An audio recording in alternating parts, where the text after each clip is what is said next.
you better bring this home. There's no excuse. There's no excuse. Tom Emmer, great guy. We're going to bring this home. I want to thank everybody. I want to thank our next Vice President of the United States, J.D. Vance. And I especially want to thank the great state of Minnesota. We love Minnesota.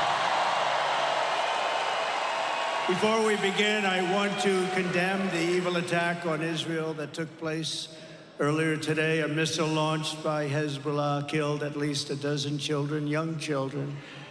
And they were playing, as you heard, on a soccer field in Israeli territory on the Golan Heights, a place that I recognized during my administration as under Israel's sovereignty. It was a big thing. I've been trying to get it done for 72 years. I got it done in about 1 hour.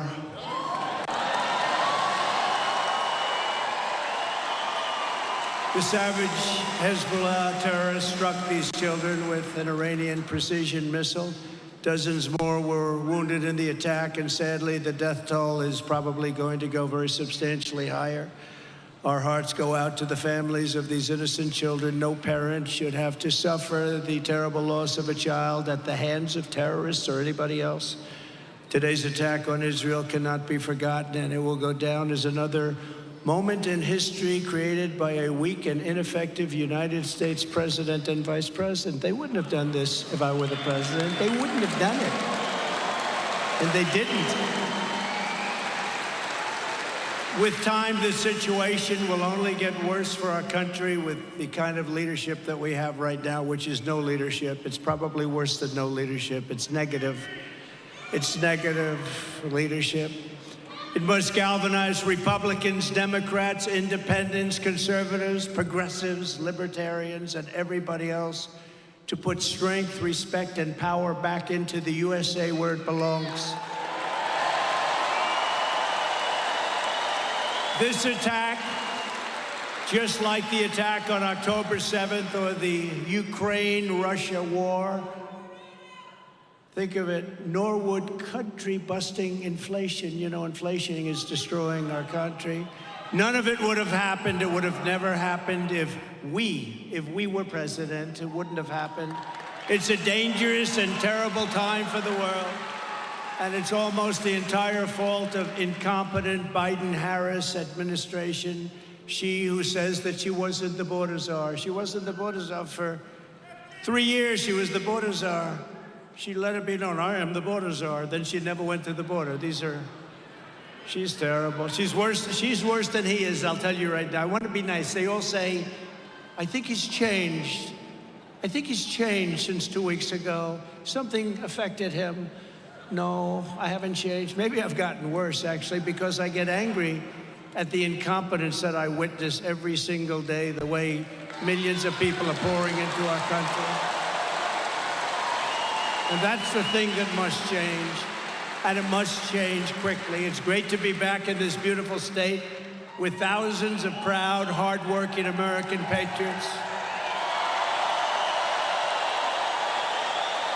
As you know, 6 days ago, we officially defeated the worst president in the history of the United States, crooked Joe Biden. Have you heard of him? Have you heard of him? He was badly beaten, and everybody went to him and said, Joe, you can't win, you can't win. He said, no, let me debate him. Let me debate him, please. That didn't work out too well either. That was the end. The debate was the end. You can't beat him, Joe. Now we just beat you, Joe. You're going to lose. You got to get out. We want to get out. You got to get out, Joe. There was nothing nice about what they were doing. It wasn't democracy, was it? It wasn't democracy. They were saying, we want you out of the race, Joe, and we want you out here. You're going to lose. These are quotes from some of the fake news. Look at all the fake news back there. Wow. That's a lot of fake news. Man. That's a lot of fake news, Mike. Joe, you're going to lose. We want to put somebody else in. And then I realized last night I was speaking to a great group of people, Christians, all Christians, and they've been horribly treated by this administration. Today I spoke to Bitcoin crypto. So I went from Christians to Bitcoin, and now I'm with you in Minnesota. We cover a lot of territory. Think of that. So Christians to Bitcoin to Minnesota. We cover a lot of territory. And I never mess it up. I say, let me tell you about Bitcoin. I don't do that, no. Remember Biden, of course, I don't want to talk too much about him, but when he was in Iowa, and he said, it's great to be in Idaho. No, if I ever did that once, it would be the end. They'd say that's the end. He's cognitively impaired. That would be the end. The fake news would go crazy. But I thought last night, as I was speaking to this incredible group of evangelicals and a lot of others of faith, it's, well, you like that, don't you, huh? Yeah.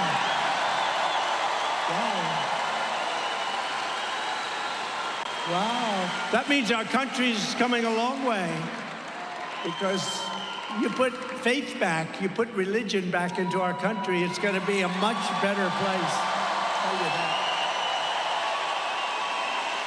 But I thought last night, I said, you know, it's sort of unfair. You have a guy, he says he's great, he's president and all that stuff. They rigged the election, but we won't talk about that. And they say he's president. So he comes out, and he comes out raring to go, and he gets badly beaten. He's losing, and all of a sudden, he's like a fighter. He's losing. Then they took him out of the fight, and they put a new fighter. We have a new victim now, Kamala. We have a new victim. We have a brand new victim. And honestly, she's a radical left lunatic. And she is, when you find out about her, all I have to say is, defund the police. That was her big thing. Let's defund the police. And as I often say, you know, politicians don't change. Whatever they say first, that's where they are. They don't change. Wouldn't you say that, Tom? Whatever they say, if they said 5 years ago, 8 years ago, defund the police, she said it like 2 years ago or 3 years ago. But so if that's what they say, that's ultimately where they want to go.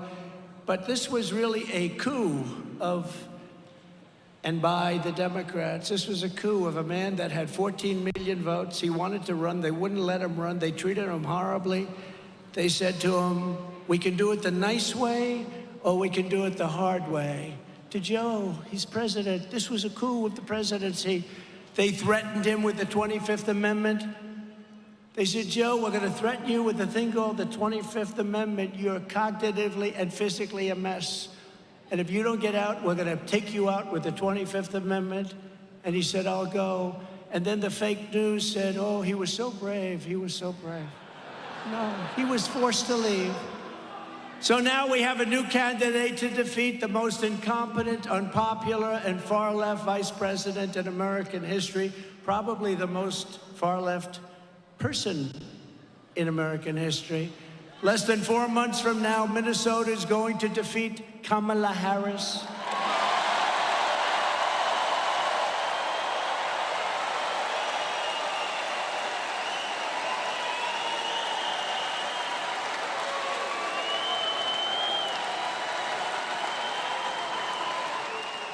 And remember what I said a short time ago.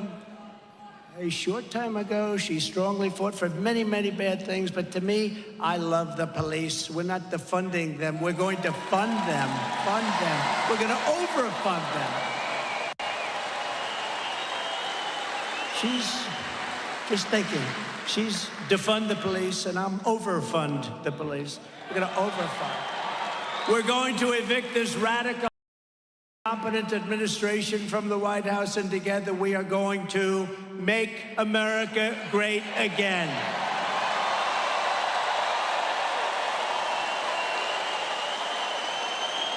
With your vote this election, inflation will stop, the illegal aliens will be turned back, the cartels will be in retreat, crime will fall, energy prices will plummet, incomes will soar, and a world in chaos will rapidly be transformed into a planet of peace.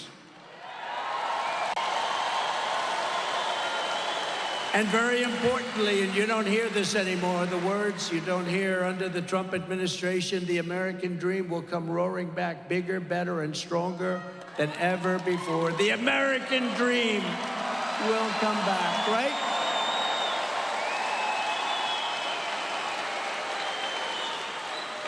But if a crazy liberal, and she's beyond liberal, look, she was a failure at every stop. She was a failed vice president. She was a horrible district attorney. She destroyed San Francisco. She was a liberal she was there before all the guys that you're currently reading about, right?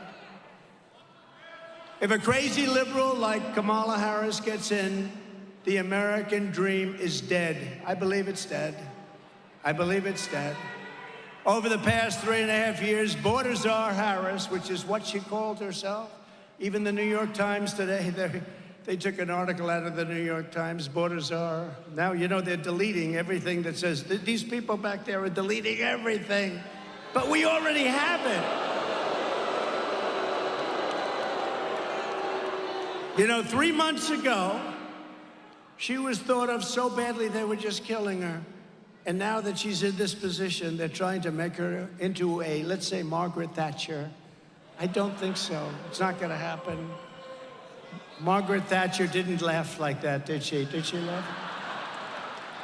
If she did, she wouldn't have been Margaret Thatcher. It's very simple, right? Border Czar Harris allowed almost 20 million illegal aliens to stampede into our country.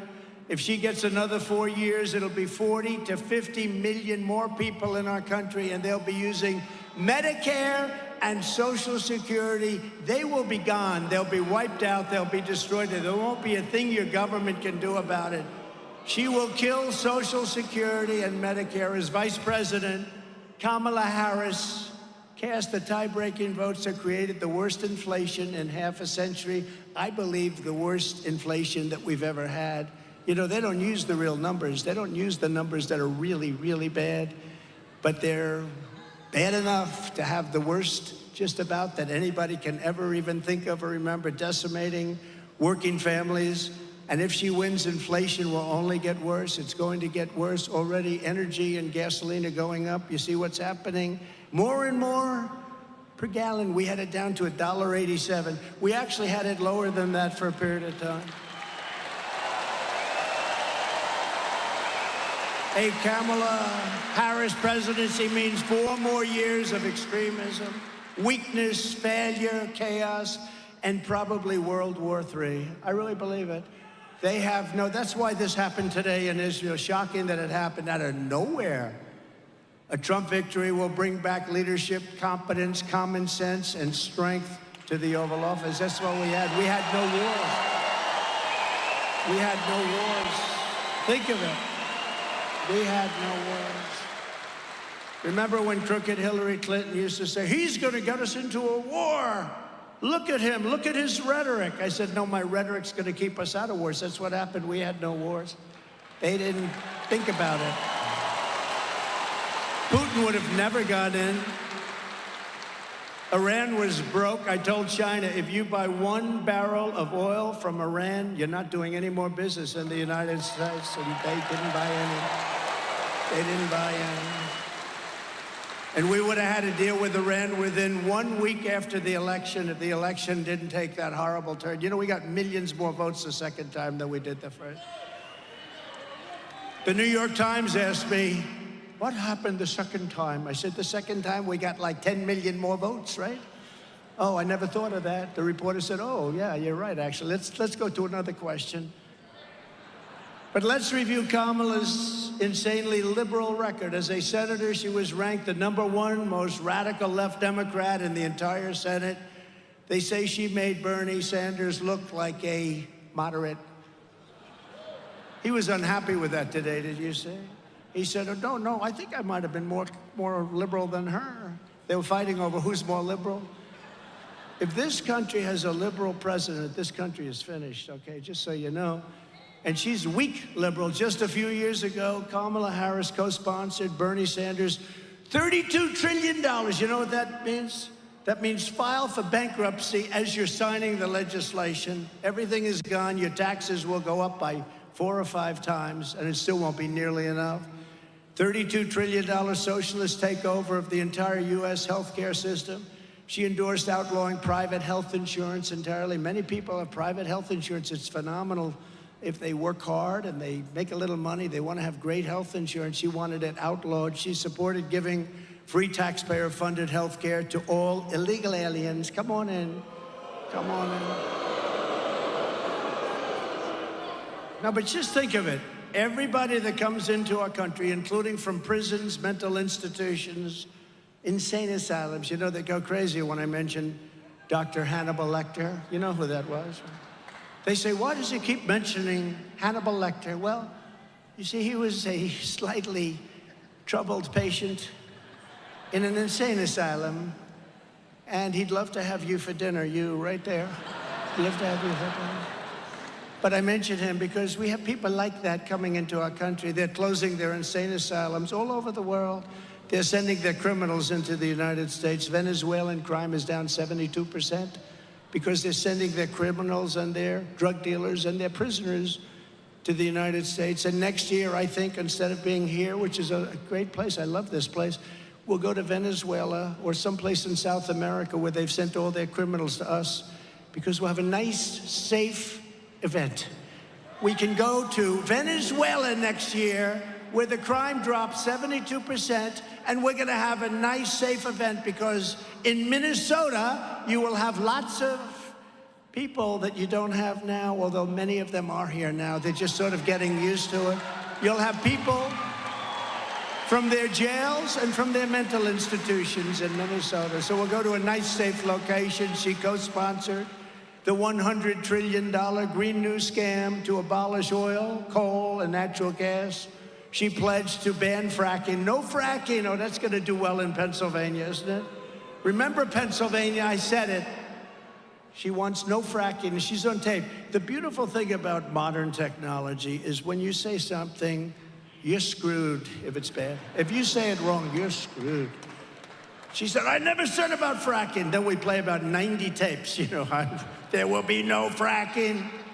We will defund the police, she says. I have to be very careful when I say that, because if I say, we will defund the police, imitating her, they'll put me on television tonight saying, Donald Trump wants to defund the police, right?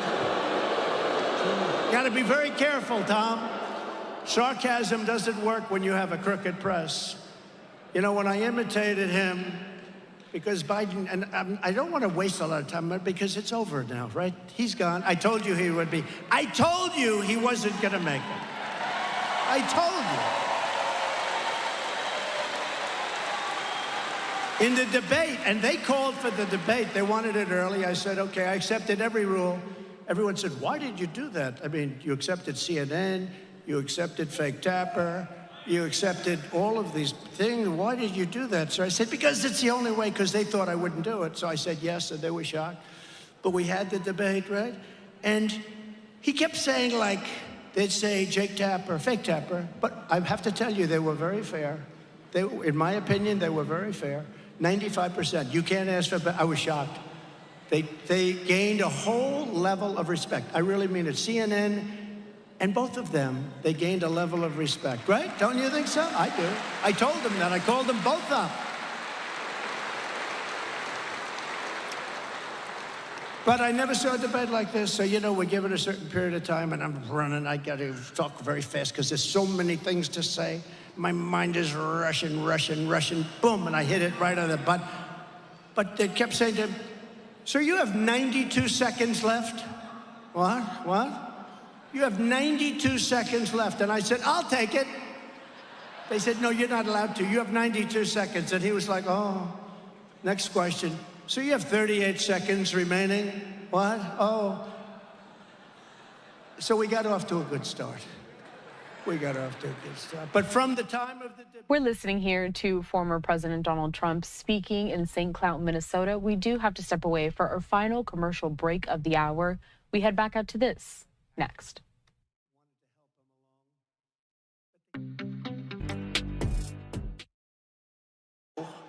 That would not have been good, but he blew it anyway. But he said, we put the baby aside. If the baby's born, we put the baby aside, and we discuss with the mother whether or not we terminate the baby's life. This is after. This is an abortion. This is called killing.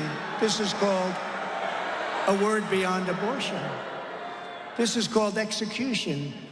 Kamala supports taxpayer funds to pay for abortion for any reason. She even voted against legislation that would require medical providers to give care to babies born alive after an attempted abortion.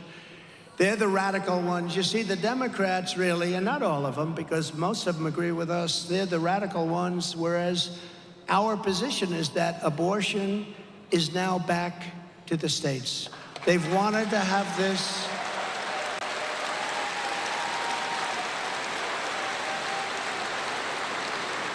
This has been going on for 52 years, the way everybody and all legal scholars, they always said this is the way it should be. Everybody wanted it back in the states. Democrats, Republicans, liberals, conservatives, and legal scholars. Every legal scholar wanted it back in the states. And then about 14 years ago, people started talking about the number of weeks, the number of months, the number of this, that. They wanted it back in the states where people can decide, and that's what's happening. You look at Ohio, they decided. You look at Kansas, they decided. You look at a lot of different states, they decided. And sometimes it comes out the way certain people want it. Sometimes it didn't. Ohio came out with somewhat of a liberal interpretation, and so did Kansas, which was a little surprising, but it's the vote of the people. Like Ronald Reagan, I believe in exceptions for the life of the mother, rape, and incest. And I also believe that you have to follow your heart. But you also have to get elected. You have to remember that. We have to get elected. And I want to thank the 6 Supreme Court justices, Clarence Thomas, Samuel Alito, John Roberts, Brett Kavanaugh, Neil Gorsuch, and Amy Coney Barrett for the wisdom and courage they showed on this long-term, very